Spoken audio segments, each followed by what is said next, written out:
à tous pour cette deuxième journée de mobilisation et de grève qui s'annonce d'ores et déjà massive. Nous sommes aujourd'hui avec une vraie marée ouvrière, une vraie marée des salariés, de la population laborieuse qui se dresse dans tout le pays pour dire à Macron, ta réforme, on n'en veut pas. Une masse s'est dressée dans ce pays. Vous avez eu un rassemblement de 3500 à Abbeville, de 350 à Péronne, de 250 à Albert, de 450 à Doulan. Vous avez encore après un rassemblement dans le Vimeux. Partout, y compris dans des bleds de campagne qui n'ont jamais connu de mobilisation. Les travailleurs, les jeunes, les retraités se dressent pour la mobilisation. Ils ont compris que ce gouvernement a l'intention de nous faire les poches. Il a l'intention de nous faire les poches pour ses amis les milliardaires, en faisant travailler tout le monde 2 ans de plus, en liquidant les régimes pionniers, en liquidant les pensions des femmes. Ce système, je n'ai pas à vous le dire, vous le savez déjà, il est profondément inéquitable. Cette réforme, elle est profondément injuste et rien économiquement ne vient la justifier. Alors aujourd'hui, ce gouvernement est confronté à une fuite dans son propre camp. Les rats quittent le navire, puisqu'un certain nombre de députés ont déjà annoncé qu'ils hésitaient à voter la réforme.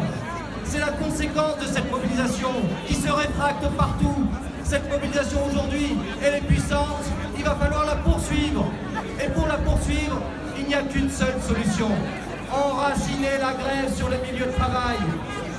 Il y a des taux de grévistes aujourd'hui historiques. Je le disais, 3500 manifestants à Abbeville, c'est du jamais vu. C'est la plus grosse séquence de mobilisation de ce siècle. Eh bien, ça n'est qu'un début, parce que ce gouvernement est en train de vous dire « Vous n'avez pas bien compris la réforme. Je n'ai pas fait assez de pédagogie peut-être, vous n'avez pas bien compris, comme si nous serions des idiots. » Eh bien, visiblement, il explique très bien, parce qu'à chaque fois qu'il explique, il y a plus de manifestants à la manifestation d'après. Et il y en aura plus la prochaine fois.